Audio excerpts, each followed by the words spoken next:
Hi, I'm Francis Hellier, and welcome to my podcast, Metaverse. This is a podcast for the future-minded, a series for anyone on the hunt for the next big thing and all its possibilities and implications. With each episode, I will chat to those at the top of their fields, from futurists in crypto and space travel to forecasters in business and tech. Together, we'll ask the question, what's next? Today, I'm joined by Bob Gale, Oscar-nominated screenwriter, producer, and director. Bob is best known for co-writing the science fiction comedy film Back to the Future with writing partner Robert Zemeckis and the screenplays for its two sequels. The award-winning film grossed over $200 million in the US in 1985, making it the year's #1 box office attraction. Bob co-produced all three films and served as associate producer on the subsequent animated TV series. He also wrote the book to the show Back to the Future the Musical and is often noted as the gatekeeper for the franchise. Bob, I am absolutely honored to have you on the show. I couldn't sleep last night fanboying about all the different questions I wanted to ask you. So it's a real pleasure. Thank you so much. You're welcome. I hope you've had enough coffee then if you didn't get any sleep. I've had about 8 coffees this morning. Uh-oh. So let's start way back at the beginning. Let's go back to the past, as it were. Back to the Future celebrated its 35th anniversary last year. It's my favorite movie. It's rightly regarded as one of the best time travel movies ever made. Can you talk us through how you came up with the premise and how you actually managed to write that first film? Well, the premise came about in the summer of 1980. I was visiting my parents in my hometown outside of St. Louis, Missouri. And for whatever reason, I came across my father's high school yearbook in the basement. It was something I'd never seen before, and I attended the same high school that my dad did. So I picked up the yearbook and I thought, hey, okay, this would be cool. Let me see what my high school looked like in 1940. And lo and behold, as I flipped through it, I discovered my father had been the president of his graduating class, something I had no idea about. And I'm looking at this picture of my father being all prim and proper and political, and thinking about the guy who was the president of my graduating class, who was somebody I had nothing in common with and somebody with whom I'd have nothing to do. And I wondered, was that the kind of guy that my dad was in high school? And if I had gone to high school with my dad, would I have even been friends with him? And that is when the proverbial lightning bolt hit my head. And I thought to myself, wow, Bob Zemeckis and I have always kicked around the idea of doing some kind of a time travel story, but we never had figured out what the hook for it would be. And that was the hook. That was just such a wonderful idea. So when I came back to California, I told Bob this idea, and he got all excited, and he said, yeah, and mom could go to the same high school, and all the things that your parents tell you that they didn't do, they did, and that they did do, they didn't. Within, I don't know, about a month, we had enough of a story worked out where we were in a position to pitch it to Columbia Pictures, which is the studio where we made our previous film, Used Cars. We had a very good relationship with the president of the studio, Frank Price, who had told us, even though Used Cars hadn't been a hit, he said, I like you guys, I like your style, bring your next idea to me, please. So we went to Frank and we started telling him this story, and he got it instantly. I mean, it was the shortest pitch meeting I've ever done. And actually, Zemeckis wanted to keep telling him more and more. And I kept going, stop, Bob, stop. He gets it. He's gonna go for it. So within a week, we had a deal to write an untitled script, which then we titled Back to the Future. And we did 2 drafts for Columbia. This was February and April 1981, I believe the cover dates are on those. They passed on the project. They decided that our kind, gentle family sort of thing in there was not box office in a world that was seeing comedy movies like Stripes and Porky's. So they gave it back to us to try to set it up at another studio. And we were rejected over 40 times. by other studios and production companies. And we never stopped believing in the project, but finally Bob Zemeckis said, you know what, I'm getting too depressed, getting rejected all the time. I've got to direct again. I'm going to take the next decent script that comes over my desk. And that was Romancing the Stone. So we made Romancing the Stone. That's Michael Douglas and Kathleen Turner. It became an unexpected big hit. Everybody wanted to make Bob Zemeckis' next movie. The movie that he wanted to make more than anything was Back to the Future. Steven Spielberg had just set up Amblin Entertainment at Universal Studios. Of course, we already had a relationship with Steven, and we went back to Steven and said, hey, Steven, can we do this? And he said, yeah, let's do it. So there you go. Amazing. I was secretly hoping you were going to say you fell over and hit your head on a toilet seat, and that's where the idea came from. But it's still a good story. We're going to go with that. Back to the Future is one of those really rare examples of a time travel story that makes sense within its own logic. Were there any particular elements of the story that you really struggled with to sort of sort out logistically in terms of your the storytelling, and how did you finally get to the point where everything clicked? Well, we would always write using what we call the index card method, and that's when you'd figure out your scenes. You'd write a thumbnail of what the scene is supposed to be or do dramatically, and pin it up on the wall. And you might not do this in a linear fashion. For example, one of the early ideas that we had was that Marty McFly was going to invent rock and roll. So we said, okay, if he's going to invent rock and roll, then we have to establish that he can play rock and roll. So that gave us 2 index cards that had to be put in there. Same thing with the skateboard. We thought it would be really cool if he could invent the skateboard in 1955. So we had to establish that he could skateboard in 1985. So eventually, we would have these checkerboard cards, and we could move them around, which is the advantage of doing this stuff on index card, because you can move them around. And we developed a structure. And I'd read all the great time travel novels and stories, and we were both fans of the Twilight Zone and the George Powell Time Machine from 1960. So we were very into time travel and paradoxes and avoiding paradoxes and all that sort of stuff. And it just, the logic just kind of developed out of it. And I remember that when we were shooting the scene at Lone Pine Mall, where Marty sees himself being attacked by the Libyans, that created a lot of discussion among the crew, whether that, what the reality of that was and what the physics of that was. And, could somebody be in 2 places at once? Which all that stuff is always fun to think about. And the more beer you have, the more fun it is to think about it. We just wanted to make sure that everything fit together. Another movie that was kind of a model for us was It's a Wonderful Life. That really played a bigger part in part 2. But again, we are big believers in the set it up, pay it off school of writing, that the rules have to be established and then the rules cannot be violated.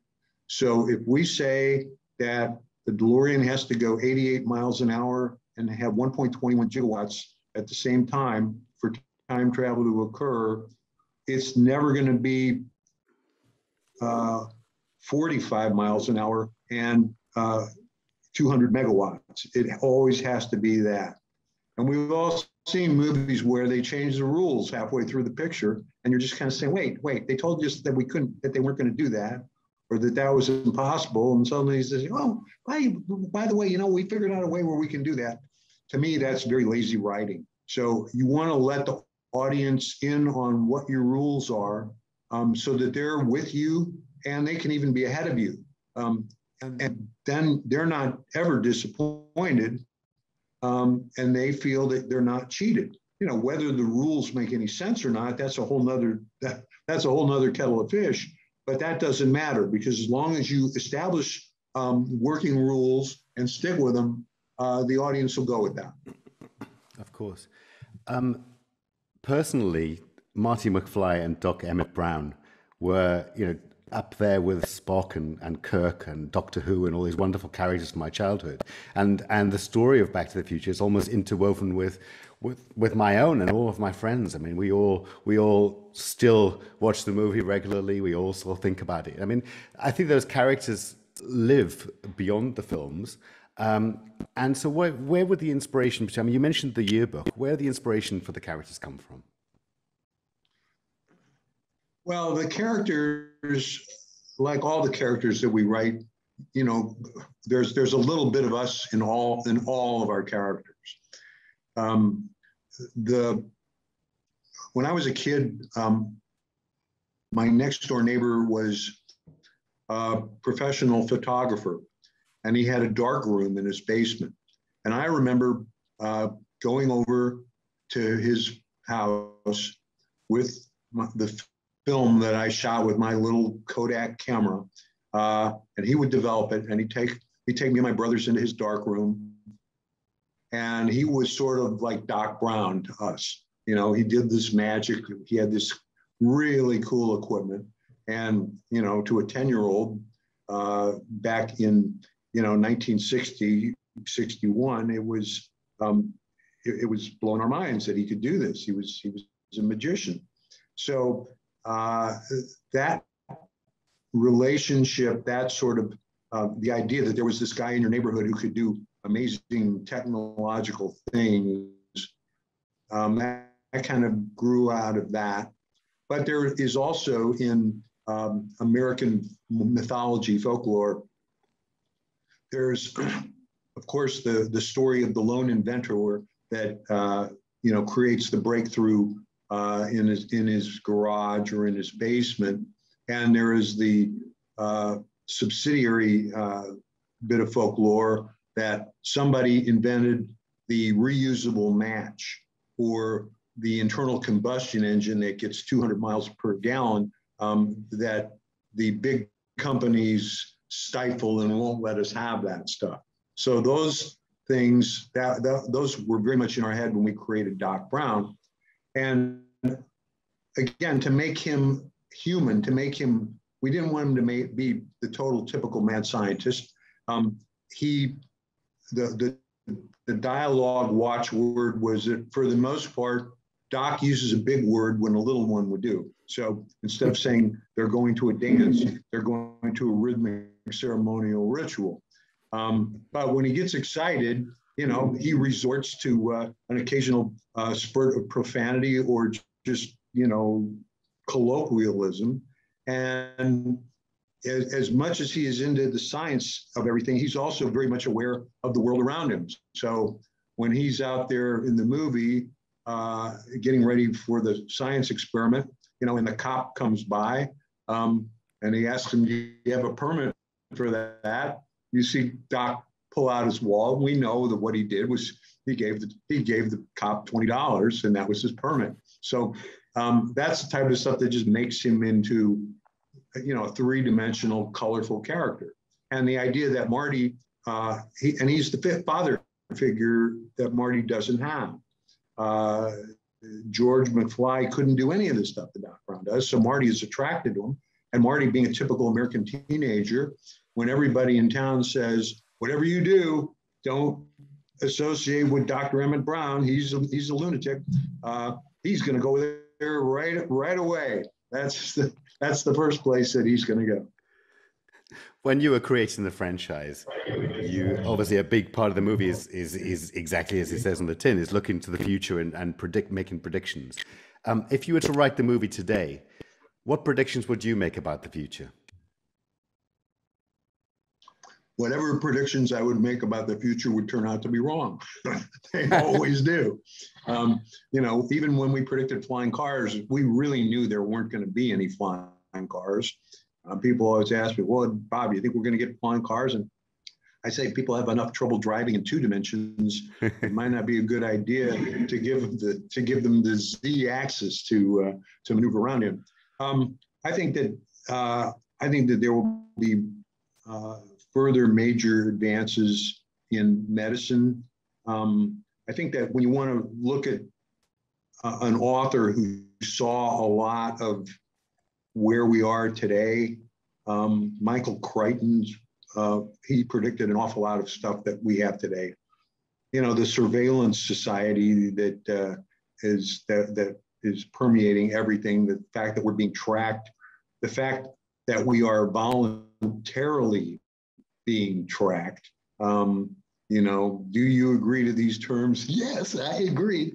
And the next thing you know, these major corporations are inside of your computers. They know everything that you do. They know everything that you buy. They know every movie that you go to see. They know every show on Netflix that you watch. That stuff's pretty scary. So, and what we've seen with COVID, of course, there's a lot of dystopian stuff that certainly bothers me. The idea of having to prove that you've been vaccinated, that's one step down a slope that I don't think is a good slope to go down, because if they can ask you for proof of COVID vaccination, are they going to ask you for proof of smallpox vaccination? Are they going to ask you, are you on birth control pills? Do you have epilepsy? All these type of questions that I think it's none of their business. You know, people have to.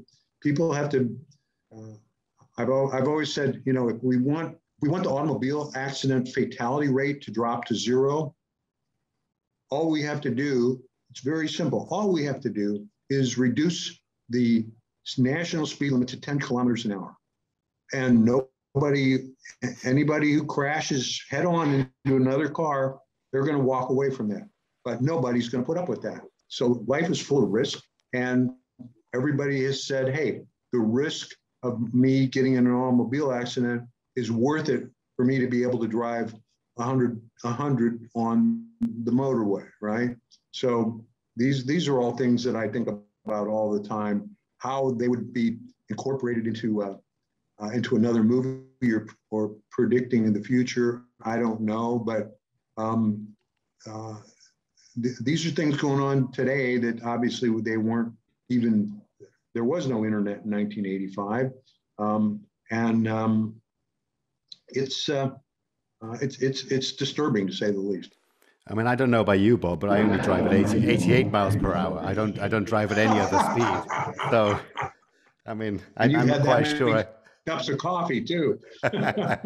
Yeah, I'm flying. When you wrote and created the first Back to the Future, did you consider that there would be sequels? Was that part of the plan at the beginning, or was it something that the studio came to you and said, listen, this has been a fantastic hit, can you create more? Yeah, the second one. We had no idea that the movie was going to be a hit.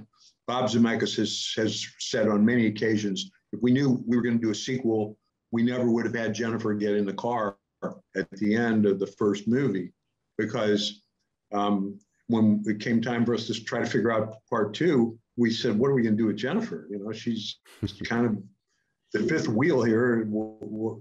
We literally knocked her out. She's unconscious for almost the entire Back to the Future Part 2. That was what we came up with to deal with her. So, what is it about the films that have stood the test of time? It resonates across generations, and it feels like the movie gets better and better every time you watch it. What's so special about Back to the Future that you think has created this wonderful story that just keeps getting better all the time? Well, there are 2 aspects of it, and neither one of them has the slightest thing to do with science fiction. Every person in the world has a moment when they're 7, 8, 9 years old, when they fully comprehend, my parents were once children. That is a cosmic idea when you're a child, to suddenly realize, oh my God, they were riding bicycles and playing in the sandbox. And then when you get a little bit older and you find out about the birds and the bees, you realize this is how I got here. And my parents actually did that. And so everybody kind of wonders, well, what did my parents do on their first date? Who made the first move? Where was I conceived? You think about that. You might not want to think about it too much or too long, but everybody's thought about it. And so Back to the Future really captures that in a way that had never been captured before. And that moment in the cafe in 1955, when Marty looks at his father as a gawky 17-year-old teenager, and that expression, that shot when you see George McFly in profile and you just kind of see Michael J. Fox coming, looking over. It's so wonderful, and everybody in the audience is just loving that. And now the other thing that Back to the Future does is it tells us that little decisions that you make, little choices that you make, can have a profound effect on your life and possibly on the world. And we get to see in Back to the Future two versions of the life of the McFly family. One where George does not stand up to Biff, and one where he does. And again, this is something that everybody thinks about. Gee, did I make a mistake going out with that person? Oh, I wish I hadn't ordered that chicken. It was so bad. Did I take the wrong job? You think, you write these stories in your head. You know, what if I could just undo that one thing? What if everybody lays in bed at night and they play back things that they did, and you go, damn, I should have said this. I should have told that guy this, right? And if I had done that, I wouldn't have this problem that I'm going to have to deal with tomorrow. So this is, again, it's a very, very human thing that we all do, and we never get the chance to experience the world as it would have been if we had done that thing that we are thinking about. Now, ironically, the story of making the movie of Back to the Future is also the story of the movie of Back to the Future, because as you probably know, we shot 5 weeks of the picture with Eric Stoltz as Marty McFly. So we existed in a universe of seeing Back to the Future played by a different actor. And luckily for us, we were able to undo that universe and change our lead actor. And we have given the world the correct universe that they should have, which is Michael J. Fox playing Marty McFly. So again, we experienced that in a way, and it's just amazing to think about that stuff and how interwoven things are in life and in the reflection of life that's our movie. Yeah, it's great. It's incredible. Now, looking back to last year, March 2020, I was very fortunate to be at the opening night of Back to the Future, the musical, in Manchester. Again, traveling up on the train from London, couldn't contain myself with excitement. Arriving at the theatre and seeing the DeLorean outside, parked outside, everyone rushing to have their photograph taken with this iconic car, and just the atmosphere and buzz of the audience was incredible, palpable excitement. And then just a few short days later, COVID hit, lockdown happened. Can you talk us through, first of all, the sort of gestation of the musical, and then what happened when the lockdown hit, and how did everyone cope with that? Well, it was a long gestation of the musical. The idea came from Bob Zemeckis' wife in 2005, and then Bob, Al Silvestri, Glenn, and I started really taken it seriously in 2006. So the first two songs that were written for the musical were written in 2006. They're still in the show, not in exactly the same form they were written, but you can listen to those songs and you say, yeah, okay, yeah, I get it. Yeah, they're in the show. We were movie guys. Glenn was purely a music guy. None of us had done theater. And we thought, oh, all we have to do is find a smart producer and our problems will be solved. No. We met many producers who were considered smart, and we were told either, oh, you could never do Back to the Future on a stage, it's too complicated, or, well, maybe you could do it, but you guys, you're not ever going to be able to do it. You've never done theater before. Well, and that was a deal breaker because we all vowed to each other that we were going to be in charge of this show.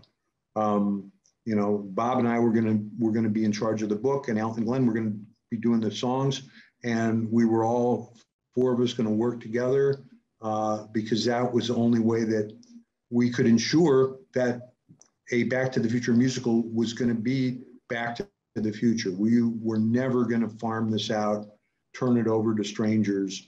It's, you know, it's our child. We're not doing that. So that, because of that, it took us a very long time, and it was Glenn Ballard who was hired to be a lyricist on Ghost, the musical, produced by Colin Ingram. So he was the first of us who got some real theatrical experience. And he called us up one day and he said, you guys need to meet this producer, Colin Ingram. He's got the right kind of energy for us. He loves Back to the Future. He loves the idea of doing it. And so when Ghost opened in New York, I went to see the show, to meet Colin, and I liked him a lot. And then we got Colin on board, and we had a false start with the director who turned out to not be the right guy.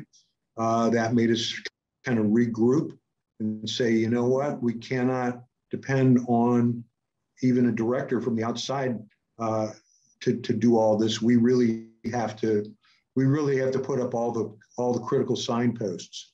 So Alan Glenn wrote some more songs. I wrote another version of the book. We put a showcase on in 2017. We videotaped that. Colin took that around, and praise be to heaven, John Rando responded to it. Fantastic man, a fantastic director, a walking encyclopedia of musical theater, a man with a wonderful sense of humor who got everything that we were trying to do. So that truly was a match made not in space, but in heaven.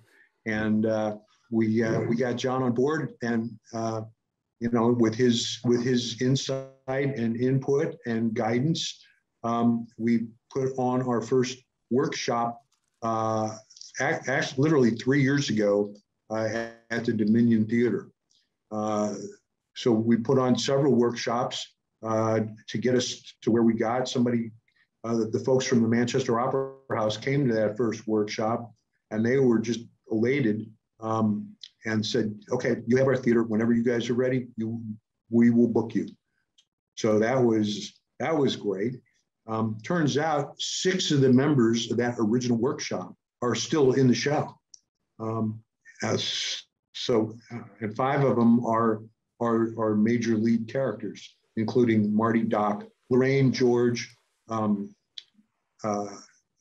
Goldie Wilson, and then Will Haswell, who plays Dave McFly and Mr. Baines. So, and they tell me that never happens, that the people that you get from your first workshop, maybe one of them will actually go on and be in the real show. We had 6, so there was something magical about that. Okay, so the next part of your question about how did COVID affect us? Well, the good news was that we got to have our press night. That was so important because it was out of that press night that Mrs. Andrew Lloyd Webber attended, and she loved the show, and she wanted it booked into one of their theaters. And John Rando always wanted it in the Adelphi. So because we had a press night, we got the theater in the West End that we wanted the most. Yeah, was it devastating that we had to shut down a few days later? Absolutely. I had a lot of friends who were planning to come over to see it. They were disappointed. People, obviously, all the people that bought tickets that couldn't go, they were disappointed. But what can you do? You know, that's if you want to make God laugh, tell him your plans, right?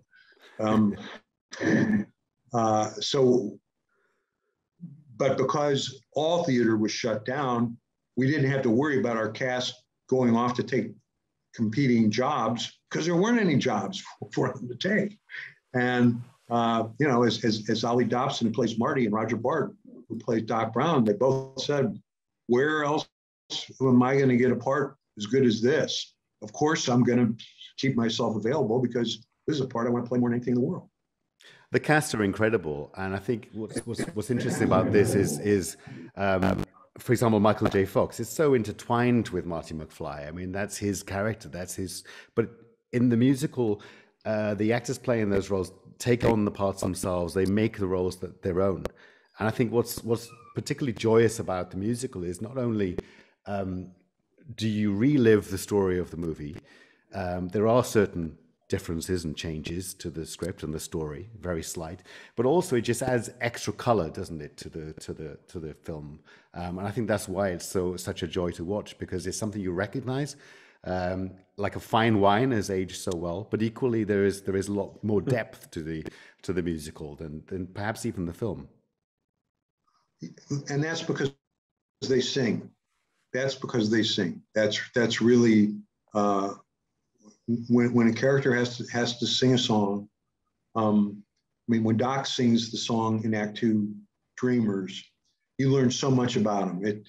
It gets me every time I hear it. It's such a wonderful song, and the song that Put Your Mind to It that Marty and George do, and it brings us a house down every performance, and you just see how this relationship between these two guys is building, and how Marty is really teaching his father how to be a man,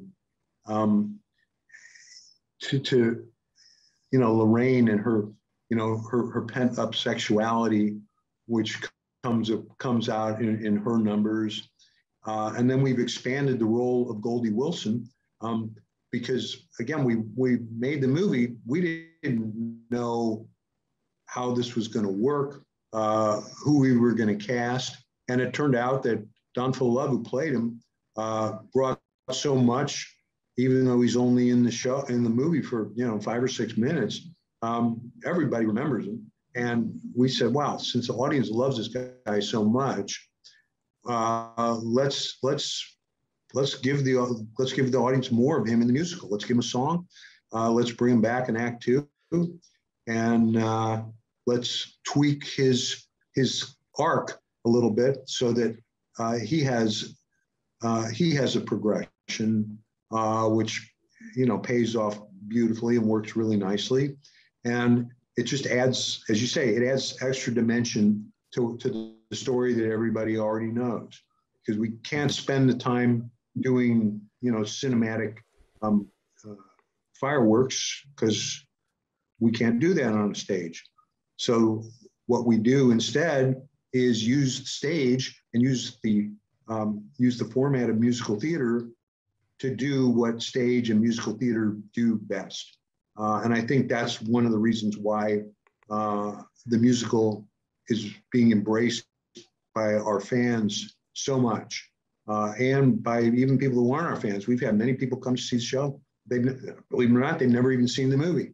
But there's no person on earth, Bob. There's no person on earth that's not seen Back to the Future. Surely, I want to meet that. I want to meet that person and question them.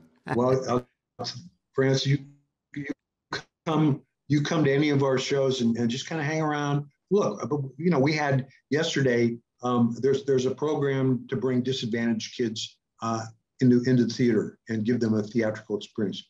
We had, I don't know, about 50, 60, maybe 80 kids who were, I don't know, 10, 11 years old. This was the first time they had ever been in a theater. This was the first show they'd ever seen. And I would bet that a huge percentage of them had never seen the movie. So I will bet that within 2 or 3 weeks, every one of them will have seen the movie. But yeah, there are people that just didn't see it. Okay, all right. You can actually live a perfectly good life by not having seen it, but you live a better life if you have. I mean, these characters they must feel like family for you. Yes. What did it feel like? What did it feel like revisiting them for the musical? Well, it's like going to a family reunion, with people that you love. And I will say that what makes the musical as good as it is that everybody involved in it is a fan of the movie, from the cast to the musicians, to the behind the scenes folks, to the stagehands, certainly, our choreographer and our production designer and everybody on the crew, the lighting guys. And they just said, you know what? This is an iconic work. It's an iconic movie, and we have the honor and the privilege of being involved in doing the stage version, and we are going to make sure that the show meets the expectations of Back to the Future. And yes, I'm there all the time, of course, as the gatekeeper, as the writer of the book, as the one guy that knows more about Back to the Future than anybody, and to help keep that train on the tracks. So I see something, no, that's not right. Or I'd say you're doing something that's in the movie, that's not in the play. So we have to take that out and change that. And then there were little places where I could just slip in nice little Easter eggs for our fans. For example, the disappearing photograph. In the original movie, we shot that just at Amblin Entertainment, where there was this wishing well and proposed family there. Well, I thought to myself, that's not very interesting, really. We just did that because it was convenient. So now you get to see that the family had taken a trip to Monument Valley. And this is a nod to Back to the Future Part 3. If you've never seen Back to the Future Part 3, it doesn't matter. It's a family photograph. If you have seen it, you'll say, wow, isn't that cool? They went to the same place that Marty goes in Part 3. So I tried to put as many of those type of little things in there where people that are big fans will see them. People that aren't tuned into them, it won't matter. But just like the first movie, the more you see it, the more you see that's in it. I wanted to do that with the show. Are we going to get Back to the Future, the musical parts 2 and 3 as well? Or are we just going to have Back to the Future, the musical? Everybody keeps asking that. I think this is one time where we're going to quit while we're ahead. You could fill out 3 theaters in the West End. Knock on wood, we've had people coming back and having seen the show, and we're still in previews. The press night isn't even until Monday. They've already seen it 2 or 3 times. So that's pretty great. And they say, I'm going to see it again and again. So boy, if we've got that, we don't need to do Back to the Future 2 or Back to the Future 3. Back to the Future, the original is going to run for a long time, we hope. So what does the future hold for you, Bob? You know what? I'm not looking very far into the future because, COVID was just a reminder that whatever you're planning, it can be derailed. And this, getting the musical to the West End getting us open, getting us to press night. That has been the singular focus in my mind ever since Manchester. And I have not thought about what's next, although actually I will tell you what's next, because we expect we're going to have a German production. We expect we will have a Korean production.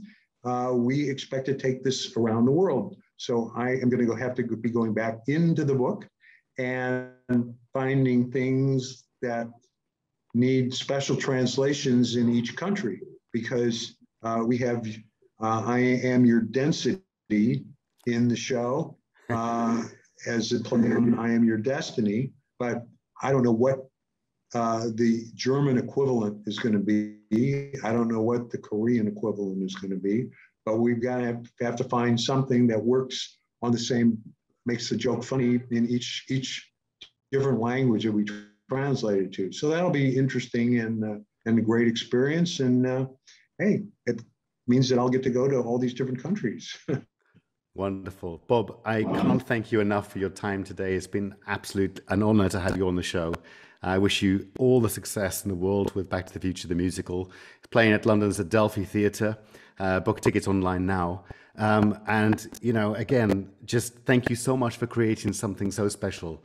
And it's what a wonderful legacy to leave behind. Thank you so much. Thank you. Thank you, Francis. It's been a pleasure talking with you, and always a pleasure talking with somebody that really knows the material. It's great. Thank you. Wonderful. You've been listening to Metaverse with me, Francis Hellier. Thank you to my guest, Bob Gale, for a brilliant conversation. Tweet us at MetaversePod for any suggestions or feedback. And if you enjoyed the podcast, please share a link on social media. You can sign up to receive an email when a new episode drops at our website, metaverse.fm.